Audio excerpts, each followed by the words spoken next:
Alhamdulillah. Alhamdulillahi wa kafa. Wassalatu wassalamu ala nabiyil mustafa. Al-hadil mujtaba wa man sara ala nahjihi waqtafa.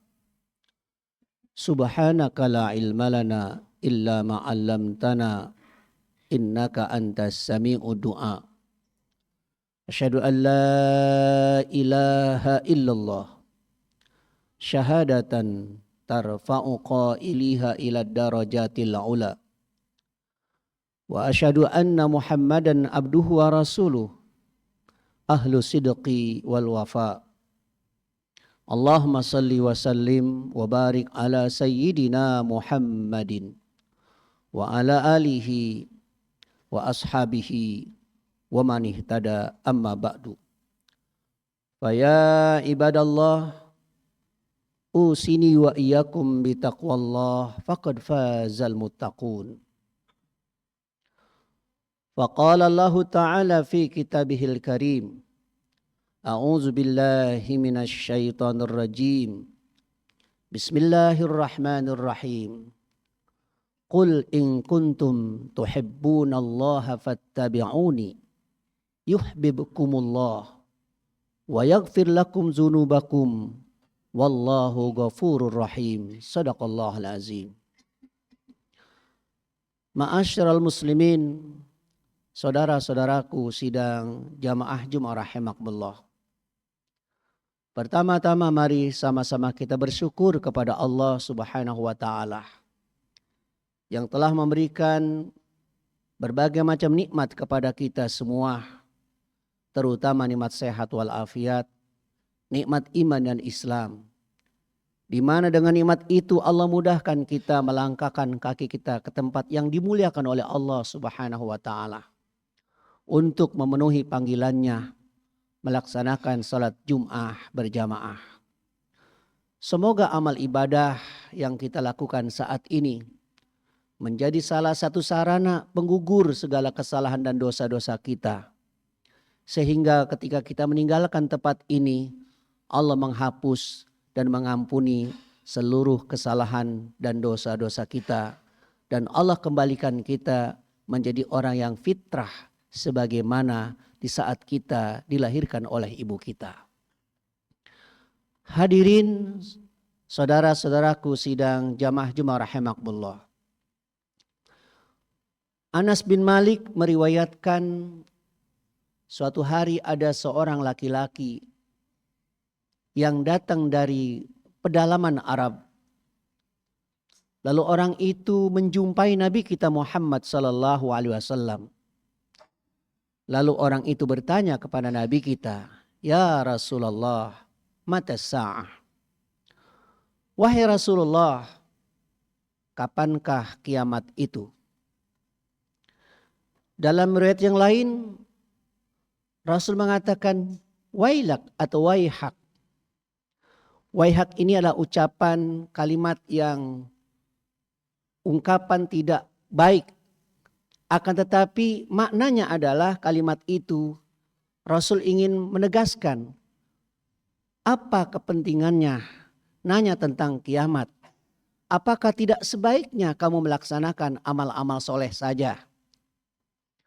Lalu Rasul bertanya kepada orang itu, ma'a'datalaha, apa yang sudah kamu persiapkan untuk menghadapi kiamat itu? Lalu orang itu menjawab, ma'a'datulaha bikasirin min salatin wala siyamin wala sadaqatin. Ya Rasulullah, saya mempersiapkan diri atau saya menyambut kiamat itu tidak mempersiapkan diri dengan memperbanyak ibadah sholat. Saya tidak menambah atau tidak memperbanyak puasa. Saya juga tidak menambah sedekah saya. Akan tetapi saya menghadapi kiamat itu dengan uhibbullaha wa rasulah. Saya menghadapi kiamat itu, mempersiapkan diri dengan kiamat itu dengan mempersiapkan diri, yaitu dengan cinta kepada Allah dan cinta kepada Rasulnya. Lalu Rasul menjawab, anta ma'aman ahbabta. Engkau nanti akan dikumpulkan oleh Allah pada hari kiamat bersama orang yang engkau cintai.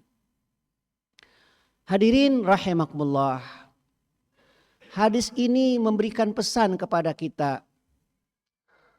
Berbaik-baiklah atau berhati-hatilah memilih sahabat, memilih teman, memilih orang yang kita cintai. Karena sesungguhnya nanti dari akhirat kelak Allah akan kumpulkan kita bersama orang yang kita cintai waktu di dunia ini. Begitu pula cinta kita kepada Nabi kita Muhammad sallallahu alaihi wasallam. Apabila kita memang benar-benar mencintai Allah, mencintai Rasulullah, maka nanti dari akhirat kita akan berjumpa dengan Nabi kita Muhammad sallallahu alaihi wasallam. Setiap orang bisa saja mengklaim dirinya cinta kepada Rasulullah. Akan tetapi apa bukti kecintaannya kepada Rasulullah sallallahu alaihi wasallam? Maka di antara bukti cinta kita kepada Nabi kita adalah yang pertama al-iksaru min zikri ismihi. Memperbanyak untuk menyebut nama Nabi kita Muhammad sallallahu alaihi wasallam. Memperbanyak menyebut nama Nabi di sini adalah maksudnya memperbanyak membaca salawat kepada Nabi kita Muhammad sallallahu alaihi wasallam. Dan Rasul mengatakan, man shalla alayya salatan sallallahu alaihi asyran. Barang siapa yang bersalawat kepadaku 1 kali, maka Allah akan bersalawat kepadanya 10 kali. Makna salawat kita dan salawat Allah kepada Nabi kita Muhammad sallallahu alaihi wasallam berbeda. Ketika Allah bersalawat kepada Nabi kita, Allah bersalawat kepada hambanya, itu artinya Allah menurunkan rahmat. Allah mengampuni segala kesalahan dan dosa-dosanya. Maka dengan kita bersalawat kepada Nabi kita 1 kali, Allah akan menurunkan 10 rahmat, 10 ampunannya kepada orang yang bersalawat kepada Nabi kita Muhammad sallallahu alaihi wasallam. Sallu ala Nabi. Hadirin rahimakumullah. Di dalam kitab An-Ni'matul Kubra yang ditulis oleh Ibnu Hajar Al-Haytami, di mana di sana diriwayatkan suatu malam istri Nabi kita Muhammad sallallahu alaihi wasallam Siti Aisyah radhiyallahu anha sedang menjahitkan pakaian Nabi kita pada malam hari. Akan tetapi tiba-tiba lampu ketika itu padam. Dan jarum yang dipegang oleh Siti Aisyah pun terjatuh. Lalu Nabi kita ketika itu masuk ke dalam rumahnya. Dan ternyata ketika Nabi kita masuk ke dalam rumahnya itu, rumah itu bercahaya. Bahkan jarum yang jatuh itu pun terlihat. Lalu Aisyah mengatakan, ma asyadda dia wajhika ya Rasulullah. Alangkah terangnya wajahmu wahai Rasulullah sallallahu alaihi wasallam. Lalu Rasul mengatakan, al-wail, sungguh cilaka, liman lam yarani yaumal qiyamah. Bagi orang yang tidak bisa berjumpa kepadaku nanti pada hari kiamat. Lalu Siti Aisyah bertanya, siapa itu ya Rasulullah orang yang tidak berjumpa kepada engkau nanti pada hari kiamat? Qala al-bakhil. Orang itu adalah orang yang pelit. Lalu kemudian Aisyah bertanya kembali, siapa yang dimaksud orang yang pelit itu? Rasul mengatakan, al-bakhilu man zukirtu ana indahu walam yusalli alayya. Orang yang pelit itu adalah orang yang apabila disebut namaku di sisinya, kemudian dia tidak bersalawat kepada aku. Apakah Nabi kita butuh dengan salawat kita? Nabi kita tidak membutuhkan salawat kita. Kenapa? Karena Nabi kita telah dipuji oleh penciptanya. oleh Allah Subhanahu wa taala. Innallaha wa malaikatahu yusholluna 'alan nabi. Lalu kenapa kita diperintahkan untuk bersalawat kepadanya kalau nabi kita tidak membutuhkannya?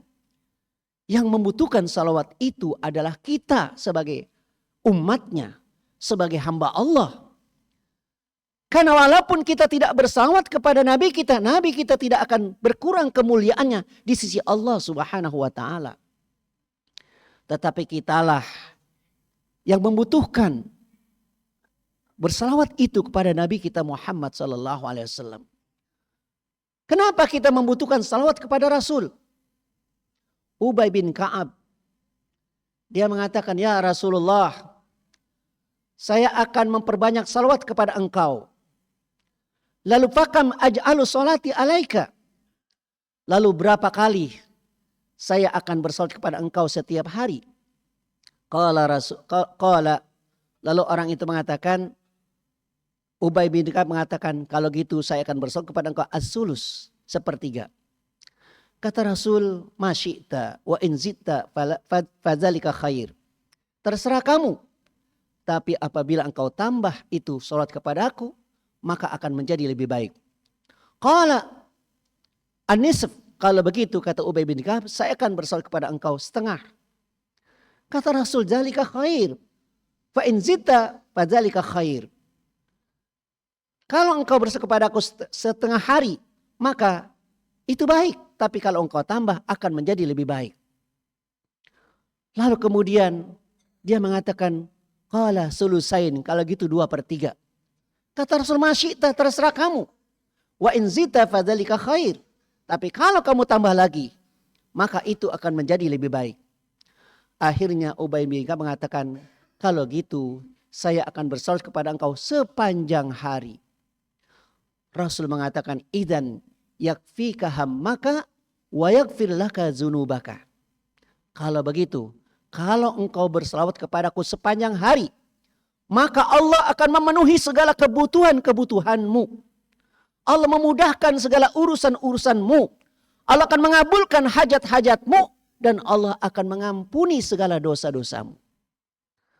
Maka dari hadis ini berarti sesungguhnya yang membutuhkan salawat kepada Nabi adalah kita sendiri.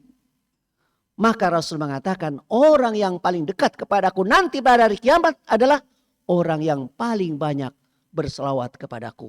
Sallu ala nabi. Hadirin rahimakumullah. Yang kedua, kita harus menjaga dan menghidupkan sunnah-sunnahnya. Man ahya sunnati faqad ahabbani wa man ahabbani kana ma'i fil jannah. Siapa orang yang dapat menghidupkan sunnahku, berarti orang itu cinta kepadaku. Dan barang siapa yang cinta kepadaku, maka orang itu nanti akan bersama aku di dalam surga. Sunnah-sunnah Rasul yang beliau contohkan kepada kita.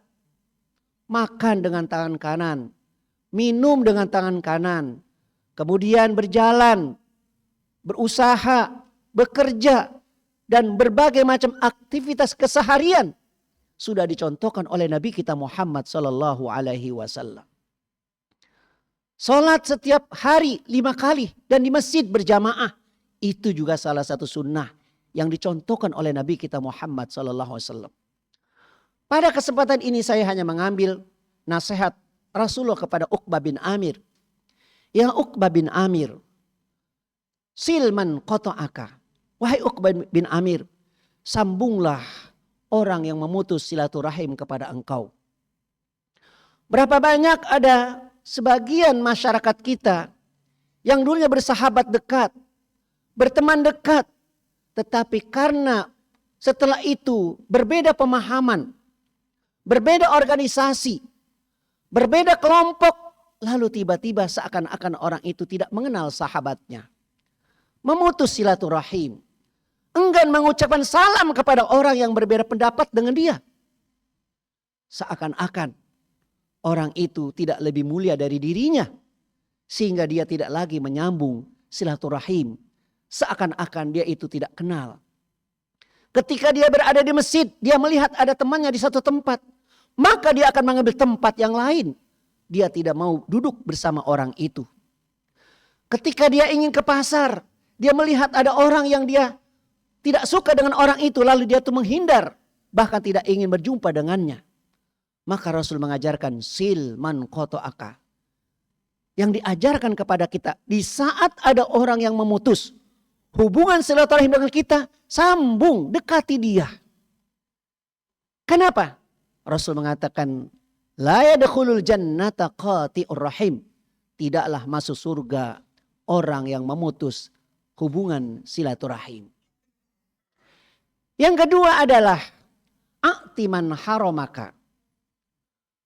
Berilah kepada orang yang selama ini tidak mau memberi kepadamu. Jangan sampai kita berhenti berbuat kebaikan memberi seseorang, lantaran orang itu tidak pernah memberi sesuatu kepada kita. Atau janganlah berhenti berbuat kebaikan karena orang itu tidak mendukung program kita. Karena itu berbeda. Tugas kita, perintah yang Rasul perintahkan kepada kita adalah memberi kepada orang itu. Apakah orang itu membalas pemberian kita atau tidak, bukan urusan kita.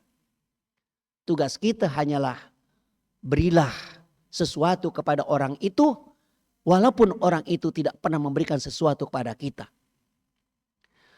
Kemudian yang ketiga adalah wa'fu amman zolamaka. Maafkan orang yang telah berbuat zolim kepada engkau. Jangan ada dendam. Jangan tersimpan kemarahan sampai kita kembali kepada Allah Subhanahu wa taala. Orang itu belum kita maafkan atau kita belum minta maaf kepada orang yang bersangkutan, maka ini sungguh sangat berat ketika kita berjumpa dengan Allah Subhanahu wa taala. Maka kita harus menghidupkan sunnah Rasul baik dalam urusan akidah, dalam urusan ibadah maupun dalam urusan muamalah. Bahkan berdosa kepada Allah bisa menjadi lebih ringan daripada berdosa kepada sama hambanya. Karena ketika kita berdosa kepada Allah, Allah perintahkan kepada kita untuk beristighfar, bertaubat kepadanya. Tetapi ketika kita berbuat salah dengan sahabat kita, tidak cukup dengan istighfar, tidak cukup dengan bertaubat. Tetapi kita harus berjumpa dengan orang itu dan minta maaf kepada orang yang bersangkutan. Hadirin rahimakumullah. Maka apabila ini kita amalkan, berarti kita telah mengamalkan, telah membuktikan di antara bentuk atau ciri-ciri cinta kita kepada Nabi kita Muhammad sallallahu alaihi wasallam. Maka marilah kita ikuti, kita amalkan, kita hidupkan sunnah-sunnah Nabi kita Muhammad sallallahu alaihi wasallam.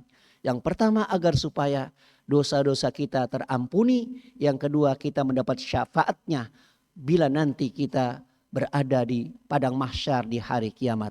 Amin amin ya rabbal alamin. Barakallahu li wa lakum fil Qur'anil azim wa nafa'ani wa iyyakum bima fi minal ayati wal hakim. Aqulu qouli hadza wa astaghfirullah wa lakum wa lisaril muslimin wal muslimat fastaghfiruh innahu wal ghafurur rahim.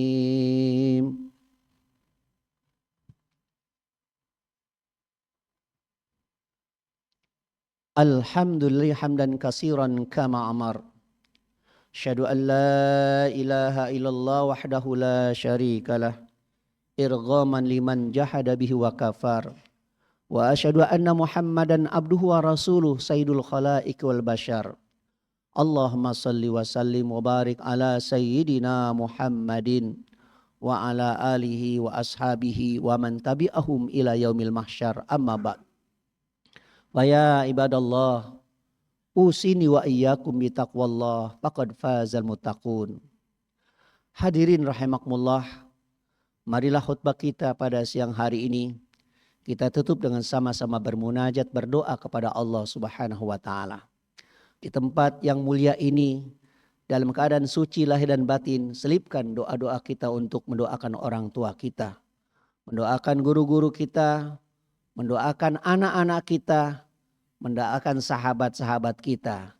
Wabil khusus kepada orang-orang yang telah berkontribusi dalam pembangunan masjid ini, yang saat ini mereka telah kembali kepada Allah Subhanahu wa taala. Semoga Allah melimpahkan rahmat dan ampunan buat mereka. Dan Allah jadikan kubur mereka taman-taman surga. Kita memohon kepada Allah, semoga Allah senantiasa memberikan kesehatan kepada kita. Memanjangkan umur kita dalam taat dan beribadah kepada Allah. Dan menjadikan kita orang-orang istiqomah di jalan Allah subhanahu wa ta'ala. Allahumma salli ala Sayyidina Muhammad wa ala ali Sayyidina Muhammad walhamdulillah rabbil alamin. Allahumma gfir lil muslimin wal muslimat wal mu'minin wal mu'minat al ahya'i minhum wal amwat innaka sami'un qaribun mujibu da'wat wa ya qadiyal hajat. Allahumma arinal haqqa haqqa warzuqna ittiba'ah wa arinal batila batila warzuqna istinabah. Allahumma ansuril islam wal muslimin wakhzul man khazalal islam wal muslimin. Allahumma ansuril mujahidina fi Palestin wansurhum nasran aziza innaka ala kulli syai'in qadir. Rabbana atina fid dunya hasanah wa fil akhirati hasanah wa qina azabannar walhamdulillahi rabbil alamin. Ibadallah, innallaha ya'muru bil adli ihsan wa itaidil qurba wa yanha 'anil fahsya'i wal munkaril baghi ya'idukum la'alakum tazakkarun. Wala dzikrullahi akbar. Aqimis shalah.